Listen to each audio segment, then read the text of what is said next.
My daughter Hazel, pre-tween, has been obsessed with animals, especially monkeys, for most of her life. So, on her birthday each year, minus the last for obvious reasons, we visit a local holiday park and petting zoo. My mother started this tradition for my nieces, 28 and 21, who've outgrown it now, but I like to carry it on. I explained the tradition over breakfast to Natalie, my partner of 3 years, expecting her to be excited too, but she was not. Natalie told me that her daughter, Gracie Mays, 1 year older than Hazel, a fearful child and too worrisome around animals such as horses, donkeys, and goats, to enjoy such a day out. Natalie suggested we try somewhere new that would be less frightening for her, a new tradition. I knew Hazel would be heartbroken, so I insisted on the holiday park and petting zoo. While Hazel, my niece, 21, Natalie's son, Jack, tween, and I went to the holiday park, Natalie stayed at home with Gracie May. Jack hadn't seen a goat in person before, so that was exciting for him, whereas Hazel was tall enough to go on rides she couldn't previously, which excited her. Hazel and Jack each picked up a toy from the gift shop on our way out, and we stopped at McDonald's on the way home for dinner. So overall, Hazel had a good birthday. Natalie was less thrilled about the day. I thought I'd been nice to include Jack, but she thought I'd driven a wedge between the siblings by taking one and not the other. I said Gracie May could do what she wanted on her birthday, but it was Hazel's birthday, so it would be unfair for it to revolve around Gracie May. Natalie thinks I was heartless for isolating her daughter, not even bringing her McDonald's, while she listened to Hazel and Jack talk about the fun they'd had. This annoyed me, as Natalie has been the one saying Gracie May would have hated the trip, which was why she wasn't invited. Natalie doesn't think I'm putting in enough effort to establish that we're supposed to be a family now and do things together, with which I generally agree. Still, surely Hazel's birthday is supposed to be about her. Regardless, Gracie May is clearly miserable and feels very left out, while Hazel and Jack had a brilliant time. I didn't want to hurt anyone. I just wanted my daughter to have a special day. But I do understand why it would upset her. She's clearly an emotional child. Am I the idiot? Not the idiot. Natalie doesn't care about Gracie May's feelings. If she did, she would have done something enjoyable with her herself while you guys were out. But instead of doing something uplifting for her own child, she sat home with her, where they sulked together and became miserable for the sole purpose of using Gracie May's misery to make you feel guilty for giving your own child a happy birthday. If you're smart, you will think long and hard before continuing this relationship. Natalie has made it clear that she expects you to prioritize her daughter over yours, and that she will go so far as to increase her own child's suffering to manipulate you with it. She is not a good person to have in your daughter's life. Yes, I wouldn't build a life with someone who uses their child as a pawn to manipulate me emotionally. She's done this to punish you for not doing what she wanted. People who punish you for having boundaries, in this case by causing and weaponizing her daughter's unhappiness, are impossible to have a healthy relationship with. That's a really good point. If Gracie May thinks she wasn't invited, that would be hurtful. So make sure she knows she was invited, but her mom said no. Also, I have a tough time believing she wouldn't have wanted to go, no matter how timid she is. Did Natalie ever say how she felt about the park? Maybe she just didn't want to go. Gracie's parties can be all about what she does and doesn't like. That doesn't mean that Hazel and Jack have to cater to her. But I will say that while you're not the idiot here, you could have done better and brought a toy and McDonald's back for Gracie. It would be best if you tried to include her, though you don't have to change the whole thing to suit her. OMG, he is not her dad. Let him spend his time and energy on his kid, because Natalie certainly will. Natalie isn't going to help her daughter by shielding her from things that may frighten her. She could have easily come along and kept Gracie May feeling calm and safe.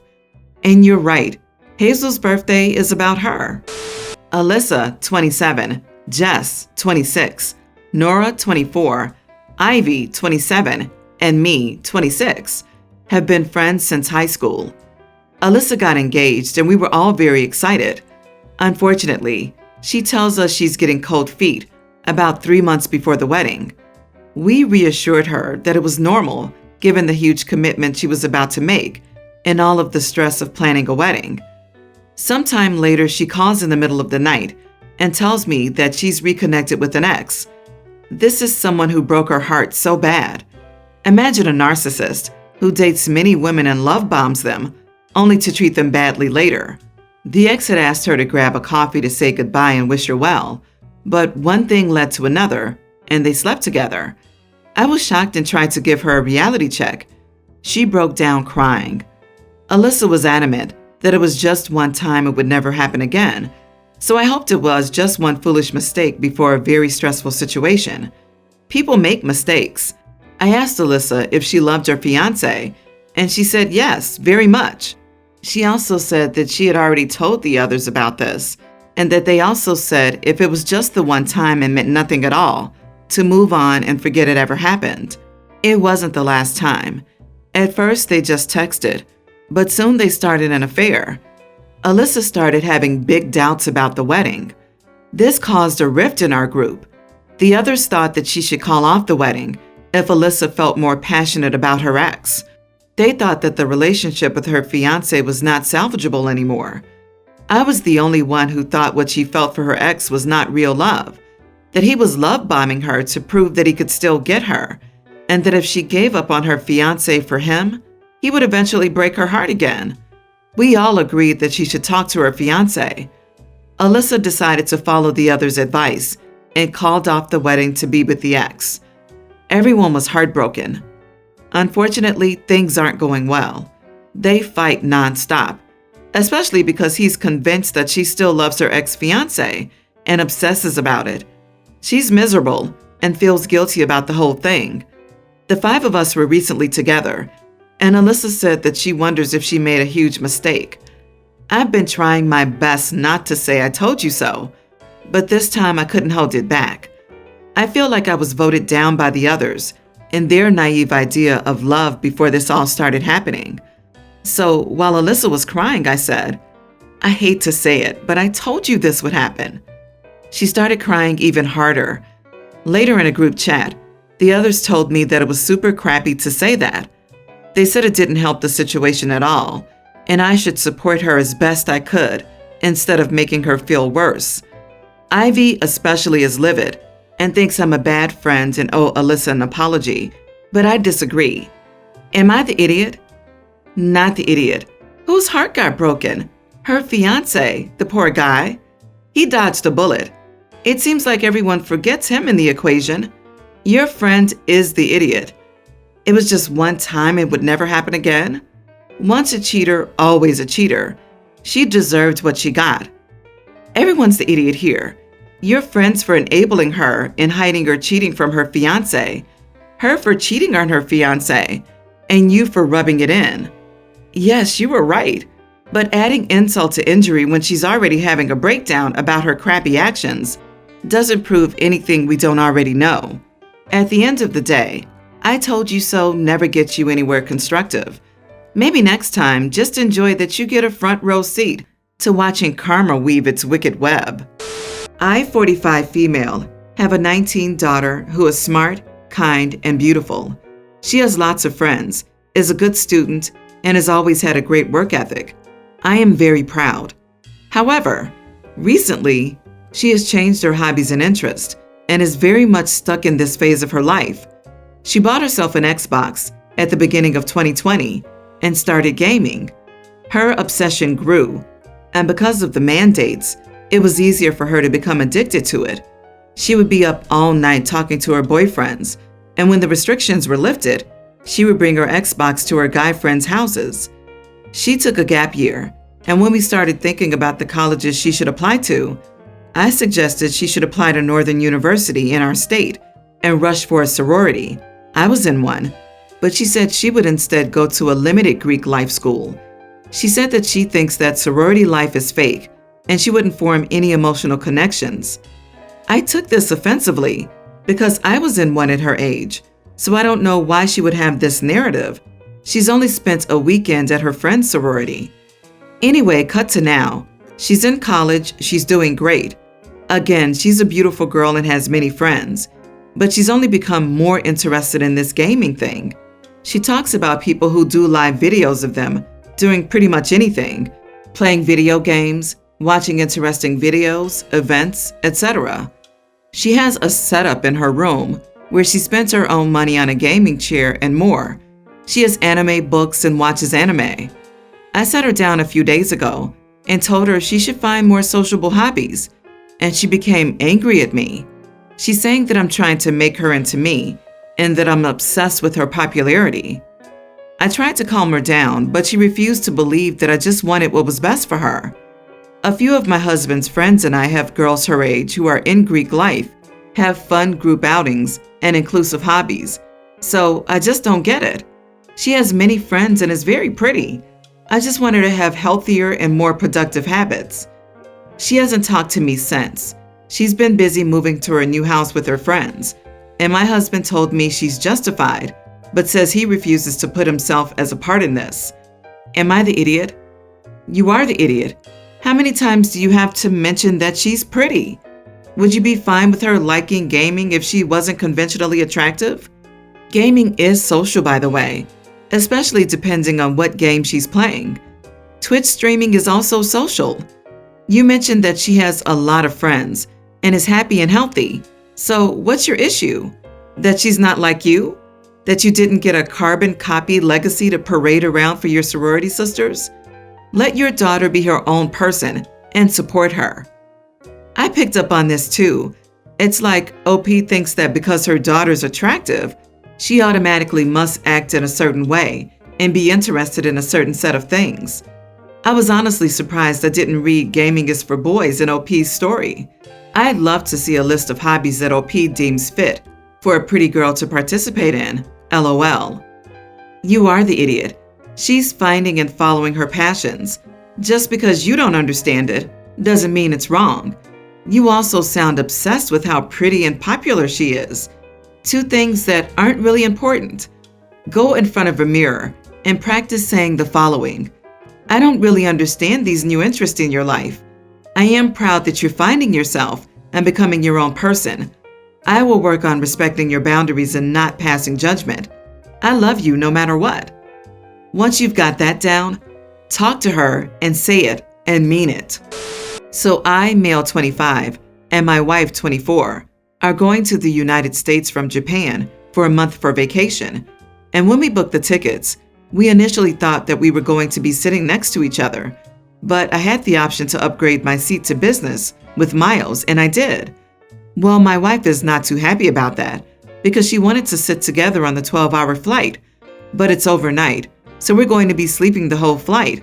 So I didn't think it mattered. I told her that, and she got upset because she thinks I chose business class over her, and that's rude, apparently. I said to her that she's just jealous in a teasing, joking way, and she got upset and told me to ask the airline to see if I could switch my seat back to economy. I said heck no, because I'm not going to miss my opportunity to sit in business class, which looks amazing, by the way. In my eyes, it's just a 12-hour flight, and it doesn't matter if I sit next to my wife or not. If it's really bad, though, I still have a week before my flight to maybe get it changed. Am I the idiot? You are the idiot. If there's only one upgrade, my missus would be offered it first. Then she would knock it back because she would prefer to be with me than comfortable alone, which is sort of what marrying someone is meant to mean, don't you think? I wouldn't cash in miles until there was enough to upgrade us both or buy us a vacation trip. Jesus, you don't know how to be married at all. You are the idiot. You literally ditched your wife and then mocked her.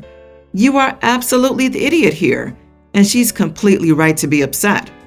A move like that would make me think long and hard about my marriage.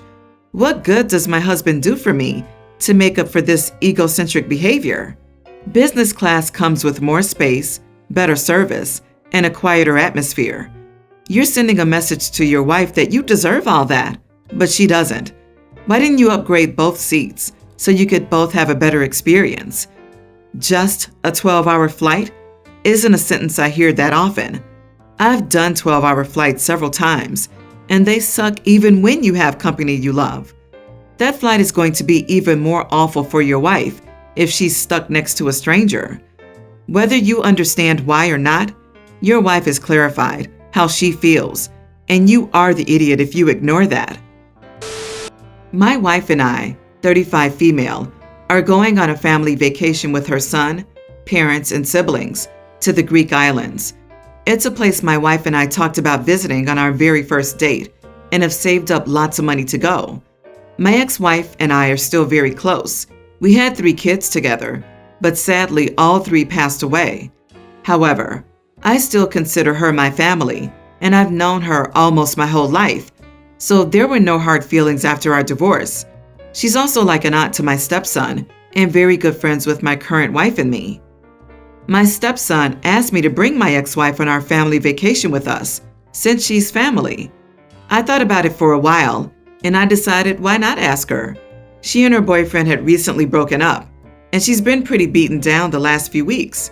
So I thought a little vacation for her would help her out a lot and get some things off her mind and relax for a bit.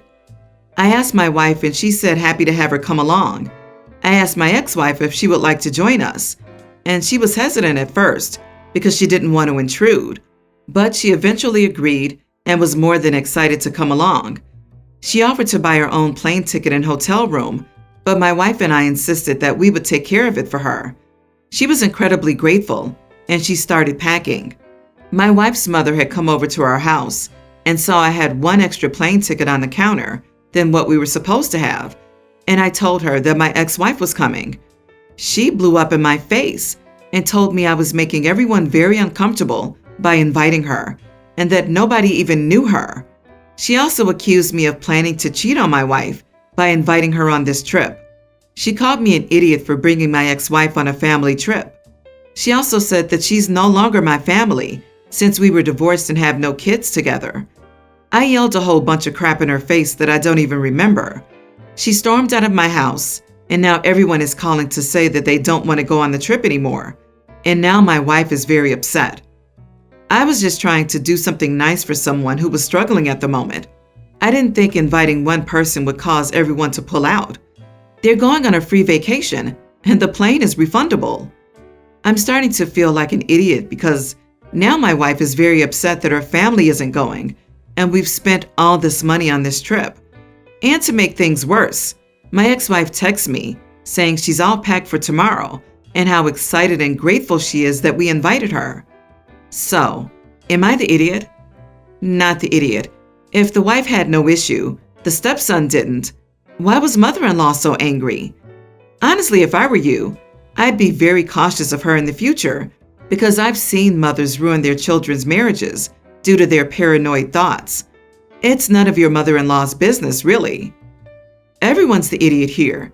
If you're going to invite someone on a vacation you planned with a bunch of people, it's probably best to check with everyone beforehand. That includes your in-laws. Mother-in-law is being unreasonable and insulting. Still, she should have been consulted beforehand. Maybe the whole thing wouldn't have blown up like that then.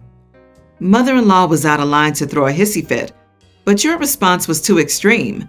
You should have let mother-in-law have her childlike temper tantrum and let your wife handle her. Not the idiot. Her "you have no children with her" comment is grounds to go absolute nuclear on her in my book. That was so uncalled for and frankly messed up. Just because they aren't co-parenting anymore doesn't mean they won't always be the mother of each other's children. Once a mom, always a mom.